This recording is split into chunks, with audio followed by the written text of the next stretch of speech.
Namo Buddhaya Bante. Namo Buddhaya. Bante, ini ada kejadian nyata dari keluarga saya di Palu. Jadi ceritanya begini Bante.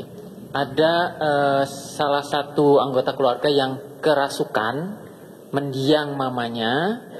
Jadi mendiang mamanya ini bisa bercerita detail, dia sekarang tinggal di gunung jauh katanya.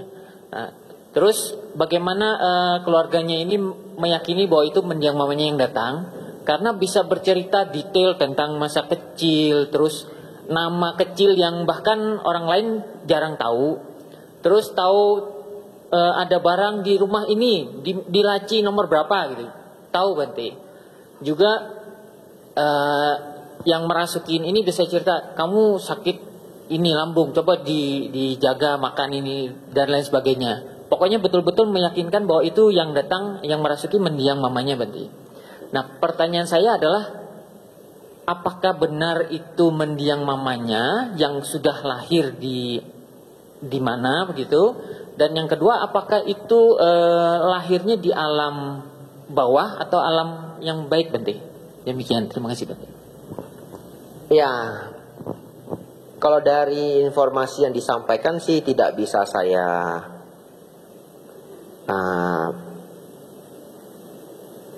klarifikasikan itu semudah itu, karena saya kan tidak ada di tempat itu ya. Tetapi begini, kalau pertanyaannya apakah itu pasti mendiang mamanya, ya jawabannya adalah mungkin. Ya, jawabannya adalah mungkin. Mungkin ya, bisa jadi juga tidak. Misalkan di dalam kitab suci kadang-kadang keluarga itu bisa diganggu oleh dewa. Ya, ada beberapa kasus keluarga itu diganggu oleh dewa. Kenapa diganggu dewa? Dewa itu bisa marah, dewa itu bisa kesal. Ya, dewa itu belum mencapai tingkat arahat toh. Bahkan dewa itu belum tentu suci gitu. Ya, dewa dan makhluk suciwan itu dua hal yang berbeda. Jadi kemungkinan-kemungkinan yang mana kita bisa menjawab belum tentu itu adalah mendiang ibunya. Salah satunya adalah bagaimana kalau mereka dikerjai oleh dewa. Ya, dewa yang kesal dengan keluarga itu, dewa itu menyamar sedemikian rupa. Ya tentu karena dia dewa, dia bisa mengetahui banyak detail. Ya, ini kemungkinan yang kedua. Kemungkinan yang pertama kan memang mendiang itu datang ya. Kemungkinan yang kedua, mereka diganggu oleh dewa. Kemungkinan yang ketiga adalah yang kerasukan itu yang pikirannya terganggu. Itu juga cukup memungkinkan. Ya, dan kalau yang kerasukan itu keluarganya sendiri, ya tidak heran kalau dia punya banyak sekali detail-detail yang dia sendiri sadari, atau yang pikirannya itu karang sendiri. Tetapi karangannya itu masih begitu dekat dengan kenyataan. Ya, ini kita cerita kemungkinan-kemungkinan terjadi ya. Ya, kenapa? Karena saya kuliah studi psikologi. Jadi saya melihat banyak sekali kasus yang bisa muncul dari pikiran. Pikiran manusia itu sangat luar biasa. Apapun bisa diciptakan. Ya, tapi saya tidak ada waktu panjang untuk menjelaskan ini. Ya, kita hanya cerita kemungkinan-kemungkinan yang bisa terjadi. Lalu pertanyaan selanjutnya, kalau itu adalah mendiang ibunya, nah berarti kita pakai kemungkinan yang pertama. Di mana dia terlahir? Nah, kalau melihat ciri-cirinya, ya bisa saja terlahir di alam peta. Karena sampai datang seperti meminta perhatian dan pertolongan kepada keluarga. Ya. Tapi bisa juga ya lahir sebagai dewa. Dewa juga bisa pulang memberitahu keluarganya. Ya, tapi dari umumnya itu yang sampai merasuki keluarga dan sebagainya itu apabila terlahir di alam peta. Ya. Baik, saya akan beri jawaban yang baik dan menenangkan. Baik dan menenangkan ya. Yang pertama adalah ya tidak perlu dianggap 100% mendiang ibu dari cerita ini pasti terlahir di alam peta ya, karena banyak sekali kemungkinan-kemungkinan lain. Tetapi kita pelimpahan jasa saja. Kalau memang terlahir di alam peta, dengan pelimpahan jasa ini bisa terbantu, ya. Jadi pakai cara berpikirnya orang barat, ya. Hope for the best, plan for the worst, ya. Berharap yang terbaik tapi merencanakan yang terburuk, ya. Berharap yang terbaik apa? Yaitu bukan mendiang orang tua yang lahir di alam rendah, ya. Itu harapan terbaik. Semoga mendiang orang tua lahir di alam yang baik. Tetapi kita merencanakan yang terburuk, tetap pelimpahan jasa. Ya, dengan pelimpahan jasa, mendiang ibu mau lahir dimanapun tetap bisa mendapatkan jasa. Ya, Bapak mau merespon apa? Silahkan. Kalau saya pernah dapat informasi, jadi kalau misal mendiang terlahir di alam yang berbahagia, itu tidak bisa menerima pelimpahan jasa. Apakah benar, Bante? Nah, tidak benar. Ya, nanti baca saja Parita Biru. Etawata itu ada Sabadewa Numodantu. Semua dewa berbahagia.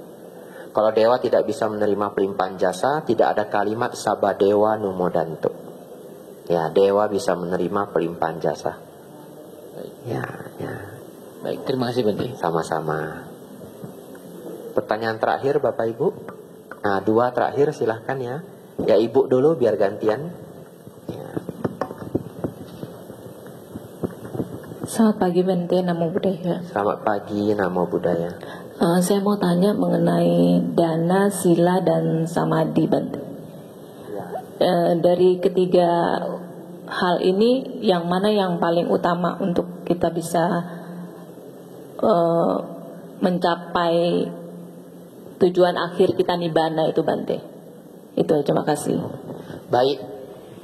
Nah, kalau ditanya yang mana yang paling pentingnya untuk kita latih agar mencapai nibbana, sejujurnya jawabannya semua penting. Sejujurnya jawabannya semuanya penting. Tapi saya anggaplah ini ibarat saya dapat pertanyaan olimpiade, harus dijawab, begitu ya. Ya, maka jawaban saya adalah apa yang kurang di diri kita. Itu jawabannya. Dalam artian, bisa saja seseorang ketika bertemu Sang Buddha, samadhi dia sudah kuat. Contohnya pemuda Sariputta, pemuda Moggallana. Beliau berdua kan sudah belajar dengan pertapa lain, namanya pertapa Sanjaya, ya. Jadi samadhi mereka sudah bagus sebelum bertemu Buddha. Atau dalam keseharian, saya bisa berikan contoh. Orang yang belum pernah belajar dharma, tapi baik hatinya sudah luar biasa baik, ya. Maka belajar berdana memberi itu bukan prioritas bagi dia, ya. Tetapi walaupun dia sangat baik menolong orang lain, dia tidak baik kepada binatang, karena dia tidak tahu bahwa binatang pun harus diberi kasih sayang. Ya, jadi walaupun dia baik banget ke semua orang, tapi kalau nampak kucing, kucing dia sepak, ya. Nampak anjing dia hajar pakai kayu. Nah,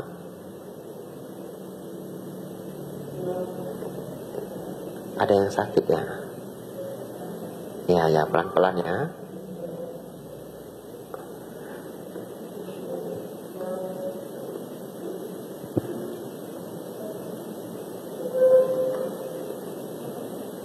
Baik.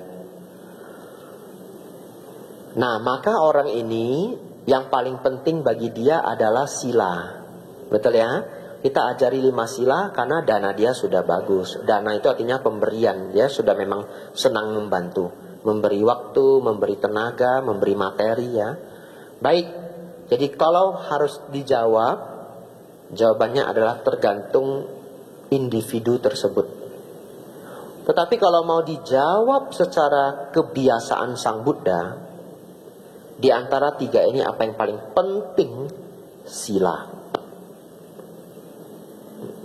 Kebiasaan Sang Buddha. Kalau beliau sudah bertemu orang yang buruk, beliau selalu mengajarkan sila dulu, bukan dana, bukan samadhi.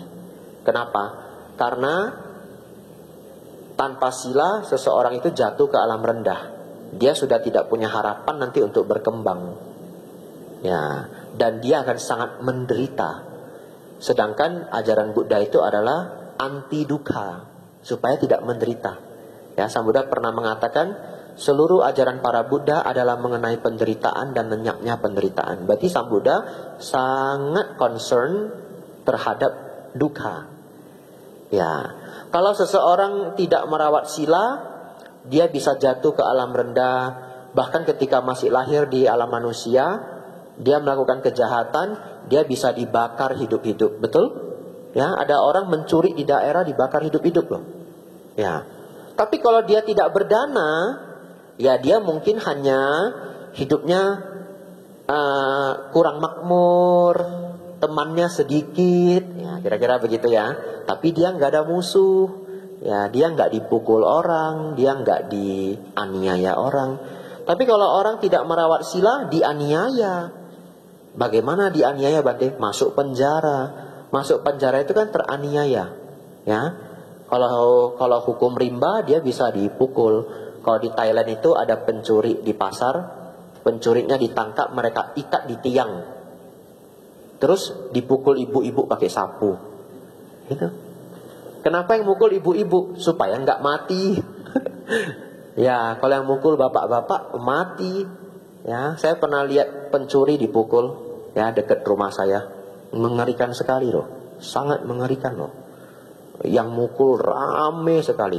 Lalu teman saya ikut, puah, bogem 1-2 kali, teman saya bangga sekali. Saya heran sekali, apa bahagianya mukul pencuri?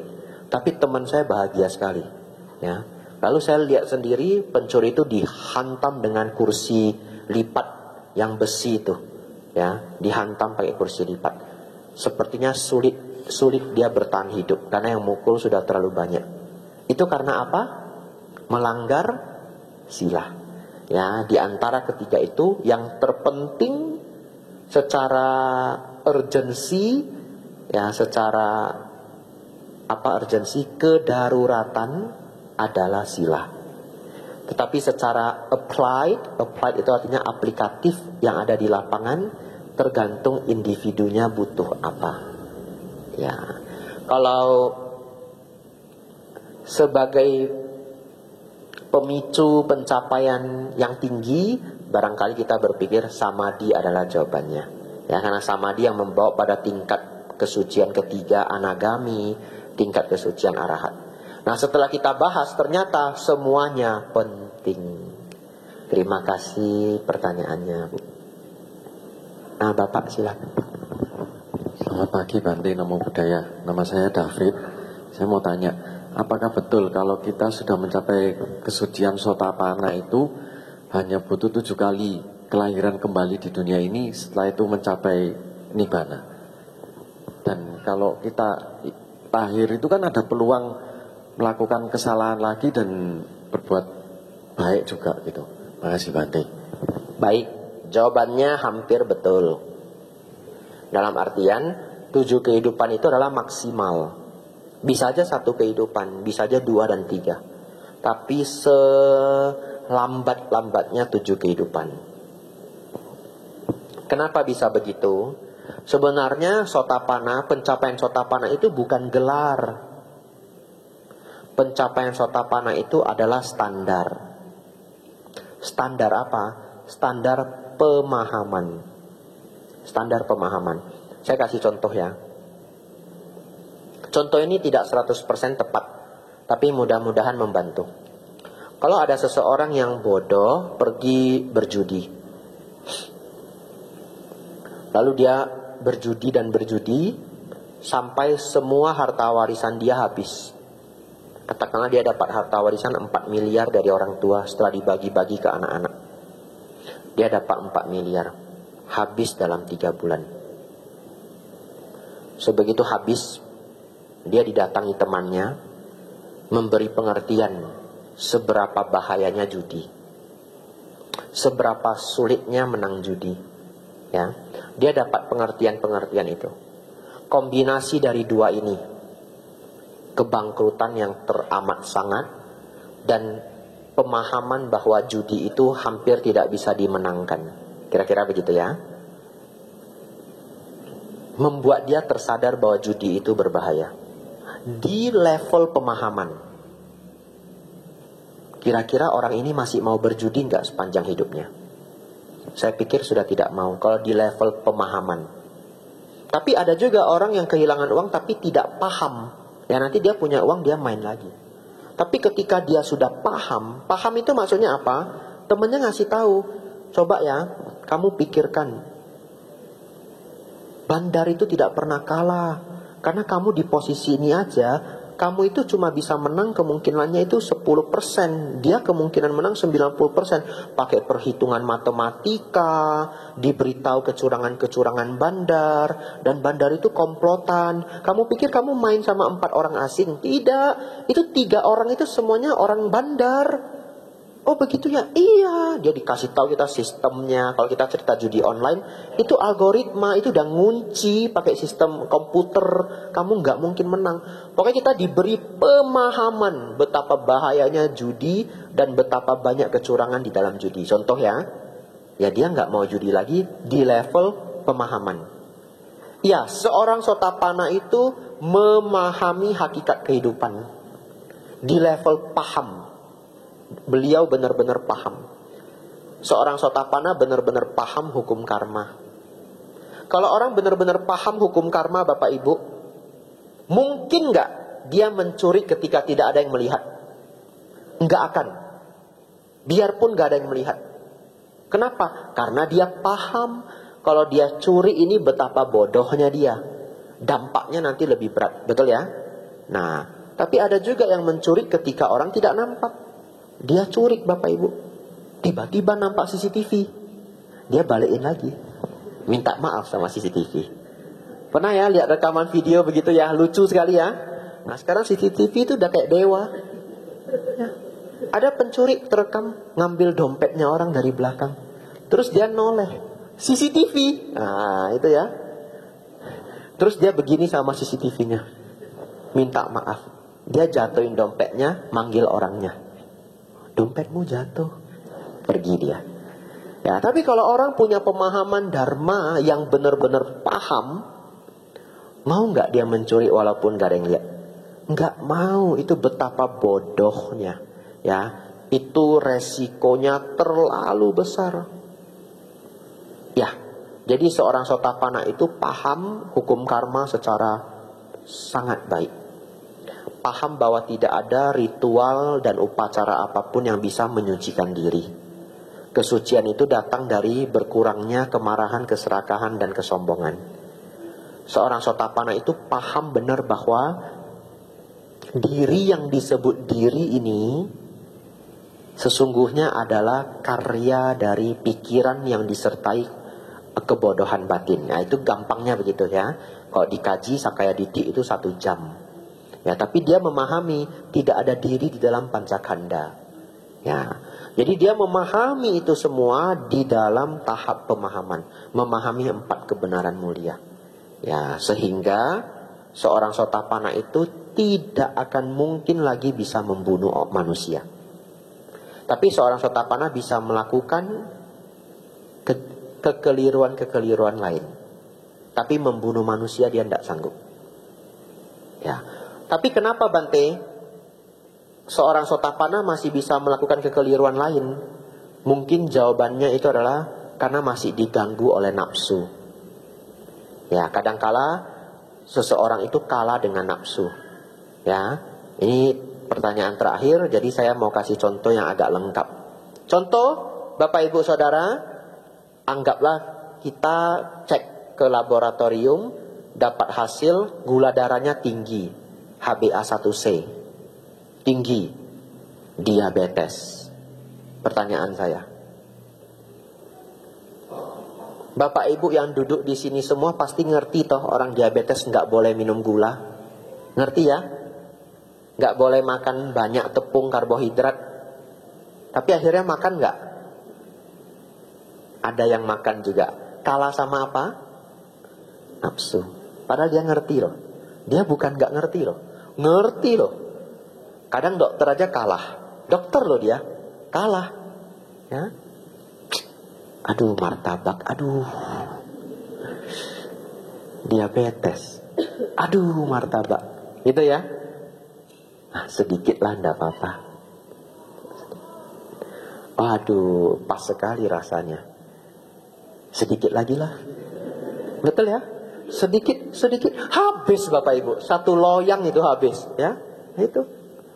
Padahal tahu nggak kalau itu nggak boleh? Tahu. Seorang sotapana itu masih bisa kalah dengan nafsu. Ya, saya kasih contohnya Bante Damaudo ya, seorang Bante dari Malaysia, beliau sudah meninggal. Nah, contoh ini dari beliau, jadi jangan salahkan saya. Ya, beliau bikin contoh ini bagus tapi rada kurang sopan ya, tapi contoh ini bagus sekali. Beliau kasih contoh begini. Kalau seseorang sudah mengerti ajaran Sang Buddha, mengerti 5 sila, dia mengerti tidak sila ketiga, kame, sumi, cacara, weramani, tidak boleh selingkuh. Ngerti. Tapi di kantor karena dia bos, dia punya sekretaris. Sekretarisnya baik sekali. Sekretarisnya itu cocok sekali sama dia. Satu hari nggak apa-apa, tiap hari ketemu. Pertanyaannya, ngerti nggak dia kalau itu salah? Ngerti, tapi kalahnya sama apa? Sama sayang. Nah, sudah sayang gimana? Ya akhirnya terjadi. Sama-sama orang baik, dua-duanya orang baik. Dua-duanya bila perlu mengerti lagi 5 sila, tapi tetap bisa terjadi. Ya ini contoh ya, bahwa kadangkala orang sudah mengerti tapi bisa kalah sama nafsu. Ya sesulit itulah berhadapan dengan nafsu. Lalu Bante, bagaimana supaya nafsu ini bisa kita kurangin, supaya kita tidak kalah sama nafsu? Namanya latihan dharma yang lebih tinggi. Caranya bagaimana? Seminggu sekali atas sila, ya. Seminggu sekali datang ke wihara. Nah seperti ini Bapak Ibu praktek dharma yang lebih tinggi. Kalau Bapak Ibu sering datang ke wihara, biasanya kekuatan Anda untuk tidak jatuh ke nafsu itu lebih kuat. Kenapa? Karena setiap minggu itu diingatkan kembali terhadap ajaran Buddha, ya. Tiap minggu diingatkan lagi, tiap minggu diingatkan lagi. Tapi kalau mau lebih bagus lagi gimana Bante? Latihan atas sila. Bisa seminggu sekali bagus, bisa 2 minggu sekali bagus. Atas sila itu berhadapan langsung dengan nafsu, ya. Nafsu makan, nafsu untuk melihat entertainment, ya, dan nafsu-nafsu lainnya. Latihan seminggu sekali, seminggu sekali. Ya, kalau yang lebih sulit lagi, dalam artian nafsunya tidak terkontrol, ikut retreat. Jadi biar panjang latihannya, ya. Bila perlu ikut pabaja, ya. Jadi itu adalah solusi dari ajaran Buddha, karena beliau tahu sudah ngerti pun ngalahin diri sendiri itu sulit. Setuju Bapak Ibu? Sudah ngerti loh, ya. Semua yang di ruangan ini ngerti, gorengan itu tidak baik terhadap kesehatan. Saya aja ngerti. Saya pun ngerti. Tapi nanti pas makan siang, tempe goreng, amsyong. Brokoli, tempe goreng. Brokoli, tempe goreng. Pilih mana Bapak Ibu? Ya. Di dalam sutta ada seorang sotapana, beneran sudah sotapana, tapi dia melakukan satu kekeliruan sampai mengguncang satu desa. Namanya adalah Sarakani. Silakan masukkan ke Google bagi yang penasaran. Sarakani, Sarakani. Tapi ada 2 sutta di dalam berdempetan. Apa kekeliruan Sarakani? Dia suka minum. Ya, dia suka minum minuman keras. Kendati pun demikian, Sang Buddha mengatakan dia seorang sotapana. Jadi satu desa itu terguncang. Ya. Kenapa demikian? Ya, sotapana itu adalah ditembus dengan level pemahaman. Tapi beberapa sotapana itu masih kalah dengan sila-sila yang tidak. Dalam artian dikatakan oleh Sang Buddha, seorang sotapana itu hanya tidak mungkin melanggar pembunuhan terhadap manusia. Ya, itu Jawaban dari saya, ada yang kurang enggak kira-kira? Cukup Bante, terima kasih. Cukup pas ya. Ya. Semoga semuanya segera mencapai Sotapanna.